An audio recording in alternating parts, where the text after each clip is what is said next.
Mesdames, Messieurs, bonjour à toutes et à tous. Bienvenue au journal. Rencontre bilatérale et échange avec la communauté burkinabé vivant au Bénin qui souhaite avoir le soutien des autorités pour construire une maison du Burkina à Cotonou ont figuré au menu du voyage du président du Faso. Permettre aux enfants des zones non loties de Ouagadougou et de sa banlieue de bénéficier du préscolaire, objectif d'un projet de 5 ans qui ferme ses portes. 12 centres ont été ouverts pendant cette période pour accueillir les tout-petits. Le président du Faso, Roch Marc Christian Kaboré, a mis à profit son séjour à Cotonou où il a pris part à 2 importants sommets pour avoir une série de rencontres avec ses pairs de la sous-région à l'image du président ivoirien Alassane Ouattara. Il a aussi accordé des entretiens à la communauté burkinabé vivant au Bénin avec à sa tête l'ambassadeur du Burkina au Ghana avec compétence au Togo. Reportage avec Jean-Hugues Bayala. Une rencontre bilatérale pour évoquer des sujets qui intéressent le Burkina et la Côte d'Ivoire. Les sommets de Cotonou ont permis à Roch Marc Christian Kaboré et Alassane Ouattara d'avoir quelques échanges. Et rien n'a filtré de ces discussions. Par contre, la communauté burkinabé vivant au Bénin, reçue par le chef de l'État, a expliqué les préoccupations qui l'assaillent, comme la construction de la maison du Burkina à Cotonou. Non, nous avons un projet avec un business plan. Et les autorités pourront, par exemple, nous soutenir via, par exemple, une institution financière et enfin, nous pourrons rentabiliser les finances qui ont été prises pour faire ce projet. Nous espérons qu'avec ce nouveau mandat du chef de l'État, ce ne serait pas uniquement un projet social-démocrate sur le programme de campagne, mais un programme de gouvernance que tous les Burkinabés attendent. C'est pour ça qu'on leur fait vraiment confiance. Roch Marc Christian Kaboré a également accordé un entretien au personnel du consulat du Burkina au Bénin qui prend en charge les compatriotes expulsés de plusieurs pays africains. Au cours de cette audience, Son Excellence le président Roch Marc Christian Kaboré a vu s'imprégner un peu de la vie de la communauté burkinabé du Bénin et aussi s'acquérir des conditions dans lesquelles fonctionne le consulat honoraire. Et il a saisi cette occasion pour remercier et féliciter le consulat honoraire pour tous les efforts engendrés jusqu'à présent pour la gestion des difficultés de nos compatriotes, en l'occurrence les expulsions massives que nous connaissons du Gabon, de Guinée équatoriale, dont nos compatriotes transitent par le Bénin. Et ça a été l'occasion, en tout cas pour le chef de l'État, de nous féliciter et de voir et de nous dire tous ces encouragements. Une série de rencontres pour prendre le pouls de la vie des Burkinabés de l'étranger, qui n'est pas toujours un long fleuve tranquille. Les vœux du nouvel an du Rassemblement des Patriotes pour le renouveau aux hommes de médias se sont déroulés hier soir à Ouagadougou. Le RPR a remercié les journalistes pour leur accompagnement durant 2015. Ce fut une occasion pour le parti de féliciter Roch Marc Christian Kaboré pour sa victoire à l'élection présidentielle. Reportage Mokhtar Ouedraogo, Bouma Ernest Nebié. C'est un dîner de presse organisé par le Rassemblement des Patriotes pour le renouveau RPR pour témoigner toute sa gratitude aux hommes de médias pour leur accompagnement durant l'année 2015. Le RPR dit avoir soutenu Roch Marc Christian Kaboré à l'élection présidentielle de 2015. Au cours du dîner, le président du parti, Ali Badra, est revenu sur les raisons de ce soutien. Avec la vision qui était la nôtre et aussi notre connaissance donc de l'endroit politique burkinabé, de la société burkinabé, c'était donc le monsieur qui était capable effectivement de fédérer l'ensemble des aspirations profondes du peuple burkinabé et de pouvoir donc propulser ce peuple vers un développement certain. Nous sommes heureux de constater qu'à l'arrivée, il est passé, preuve que notre choix n'a pas été donc anodin. À la question de savoir si le parti attend une quelconque récompense de la part du président Kaboré, voici la réponse du président du parti.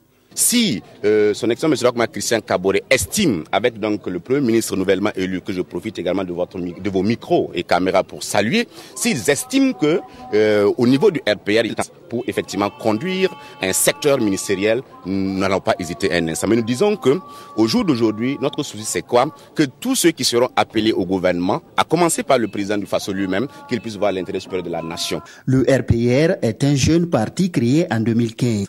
Son président, un transfuge du CDP, invite tous les Burkinabés à soutenir le président Kaboré pour un Burkina plus démocratique et prospère. Le projet d'accès des enfants à l'éducation préscolaire en zone périurbaine s'achève après 5 années de mise en œuvre. Il a permis de construire 12 centres préscolaires qui fonctionnent à prix social au profit des enfants des zones non loties de Ouagadougou et de Saba à l'est de la capitale. Alidou Badini, Relwende, Céline Ilboudo. L'ONG Enfants et Développement, en collaboration avec l'Association de soutien aux enfants en circonstances difficiles à SECDE, a construit 12 centres d'éveil et d'éducation précolaire au profit des enfants des zones non loties de Ouagadougou et de Samba. Pour donner la chance aux enfants démunis dans ces zones non loties d'aller aussi à la maternelle, parce qu'on sait bien qu'au Burkina, la maternelle coûte cher. Et souvent, la pension, on croit que c'est réservé seulement pour les gens qui ont les moyens. Le projet Accès à l'éducation précolaire dans les zones périurbaines de Ouagadougou et de Samba s'est étendu sur 5 ans avec plus de 500 millions de francs CFA d'investissement. Nous, on est très satisfaits de la collaboration qui a pu être faite avec notre association partenaire, la SECDE, avec qui nous avons pu atteindre les objectifs de ce projet, qui était un projet ambitieux, de construire 12 écoles dans des zones non loties pour les enfants qui sont plutôt issus de familles défavorisées. Donc aujourd'hui, on peut dire que c'est un succès. La présente cérémonie marque la fin du projet. Les centres d'éducation et d'éveil précolaire sont désormais rétrocédés aux mairies de Ouagadougou et de Samba. Le vrai défi, selon la directrice de l'ONG Enfants et Développement, consiste à garder les frais de scolarité à un prix conforme à la réalité socio-économique des communautés. Rencontre sur la problématique du changement climatique à Bobo-Dioulasso à l'initiative du club d'anglais de l'université Aube Nouvelle. Un tour d'horizon des actions de l'homme qui dégrade l'environnement a été fait par les étudiants qui apportent ainsi leur contribution à la sensibilisation des populations. Lamine Karantao, Moumouni Baro. Plus personne n'ignore la problématique du changement climatique. Inondation par-ci, sécheresse par-là. Bref, ces fléaux se manifestent sous diverses formes, avec des conséquences souvent désastreuses. Le club anglais de l'université Aube Nouvelle veut donc prendre le taureau par les cornes en organisant les activités pour trouver des solutions idoines afin de limiter la dégradation de l'environnement. Ceci permettra non seulement de conscientiser certains d'entre nous à prendre des actes et des pratiques de co-citoyens afin de réduire tout simplement la pollution sur notre environnement.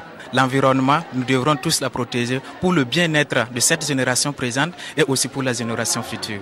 Pour lutter efficacement contre la pollution et le changement climatique, le club a entrepris des démarches, une façon d'amener les étudiants à entrer en contact avec leur environnement immédiat. Et certainement à la fin, les mentalités vont changer. Pour les environnementalistes, cette activité du club anglais de l'université Aube Nouvelle mérite d'être encouragée pour le bien-être de tous. Une activité qu'on doit soutenir, parce que ça fait partie de nos attributions. Et que quand on dit l'environnement, bon, c'est pas seulement la direction, tout le monde est appelé alors à œuvrer dans le sens d'éco-citoyenneté. Dans le cadre d'une sortie d'études, le club a prévu de se rendre à Denderesso, Bama et Samandeni, une façon d'amener les étudiants à percevoir les réalités climatiques, afin d'apporter leur contribution à l'équilibre de l'écosystème. Ce sont des commerçants qui n'attendent pas que les clients viennent à eux.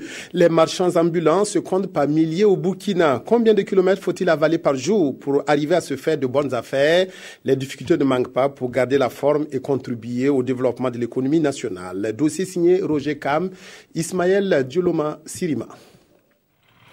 Ils marchent pour gagner leur vie. Illettrés pour la plupart et ne disposant d'aucune formation, ces jeunes ont opté de circuler dans les rues et ruelles avec des articles de tout type et de toute nature pour rechercher leur pitance. Par leur travail, ils exemptent ainsi aux clients l'effort du déplacement. J'ai pris mes affaires vers le stade municipal pour venir au grand marché. Je vais ensuite me diriger vers Paspanga, puis à Gunguin en passant par l'Arli. Pour pouvoir relier autant de quartiers et parcourir tous les jours des dizaines de kilomètres, Marcel Ouedraogo nous a dévoilé le secret de certains marchands ambulants. Il y en a qui mélangent du café avec des substances illicites pour pouvoir faire le travail. Ce qui n'est pas sans conséquence selon ce marchand ambulant. Après 10 années passées dans le travail, il nous apprend que sa condition physique a pris un coup. En tout cas, ça crée problème. Souvent même, tu as mal au dos, mal au rein. En tout cas, arriver ce soir, c'est pas facile. C'est pas facile. Souvent même, tu peux être malade, tu n'arrives même pas à aller à l'hôpital pour te soigner parce qu'il n'y a pas l'argent. L'hôpital aussi, ça coûte cher. Si tu n'as pas moyen, tu parles là-bas, on ne te regarde même pas. Conscient de ces risques, la majorité des marchands ambulants que nous avons rencontrés avouent faire ce travail par défaut. On parle chaque fois de soutenir la jeunesse, mais on oublie toujours les marchands ambulants qui sont aussi des jeunes.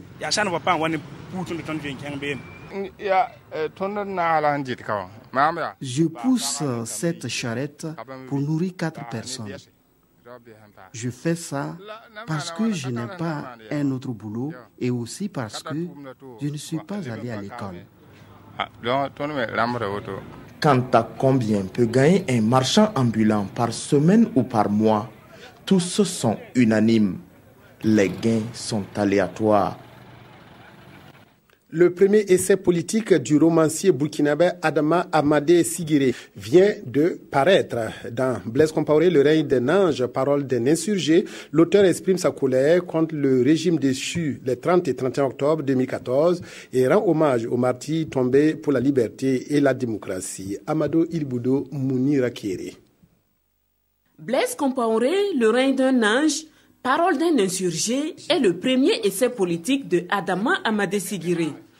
Par cette œuvre, l'auteur exprime sa colère contre les 27 ans du régime Compaoré et en tant qu'insurgé des 30 et 31 octobre 2014, il dit relater les faits non pas comme un historien, plutôt comme un analyste politique. Quand vous allez lire, vous allez voir que à chaque action posée par Blaise Compaoré, moi je porte mon jugement, je juge, je porte mes critiques.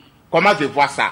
Donc ce n'est pas seulement l'historien qui a voulu faire un travail en relatant de façon chronologique les événements et en gardant peut-être, ou tout au moins en disant aux gens qu'ils gardent une certaine neutralité. Moi je ne suis pas neutre.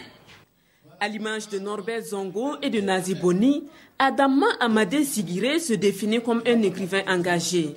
À travers son œuvre, il rend hommage à la mémoire de tous ceux qui sont tombés sur le chemin de la lutte pour la paix et la liberté au Burkina. Pareil, rendre avant tout aux toute nation burkinabé, rendre hommage aux surgés des 30 et 31 octobre, rendre hommage au peuple burkinabé avant tout. Et voilà, et puis après maintenant, marquer l'histoire par ce livre-là, parce que comme j'ai dit, les dirigeants africains apprennent très peu de l'histoire et il se pourrait que dans quelques années, on remette en cause l'insurrection.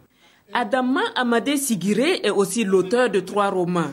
L'essai politique qui vient d'être dédicacé est disponible dans les librairies de la place au prix de 4 CFA. La compagnie Irène Tassambedo était à scène de la Maison du Peuple hier soir pour la représentation de sa nouvelle création dénommée Kombibissé. Kombibissé, ou jeunesse amorée, exprime selon sa créatrice les aspirations et le combat d'une jeunesse encore à la recherche de ses repères. C'est un spectacle qui a séduit le public. Moussa Ouedraogo, Moukoun Dabiré. Des mouvements corporels dans une mise en scène orchestrée. Kombibissé ou jeunesse traduit à travers chants et danses la force émotive d'une jeunesse en perpétuelle quête du bien-être social. Donc son rejet des carcans politiques et culturels. C'est un spectacle qui parle de la jeunesse bouillonnante, de la jeunesse d'aujourd'hui qui a envie de partager leurs émotions avec tout le monde. Donc, ce qui vous ont donné de l'émotion, qui vous ont vibré, que les chanteurs, avec les textes qui étaient amoureux en français et en anglais, que tout le monde a compris, que ça vous a quand même parlé. Ça peut vous énerver aussi, mais même si c'est énervé, c'est un sentiment important qui fait avancer les choses. Sur la scène, se sont succédés divers de danse, aussi modernes que traditionnels. Près de 2 heures d'horloge, la troupe a évolué devant un public acquis à sa cause. C'est vraiment fantastique. La qualité de danse, est vraiment, c'est formidable. C'était génial. Très beau, très enlevé, dynamique, très jeune. Vraiment, je souhaite que le maximum de gens puissent voir ce spectacle. Cette présentation est une première. Et la promotrice compte la faire voir sur différentes scènes à travers le Burkina Faso. Pour l'heure, les populations de Ouagadougou sont invitées à voir cette création en spectacle jusqu'au 29 de ce mois à la Maison du Peuple. C'est tout pour cette édition. Merci de votre aimable attention à la RTV. Excellent après-midi à toutes et à tous.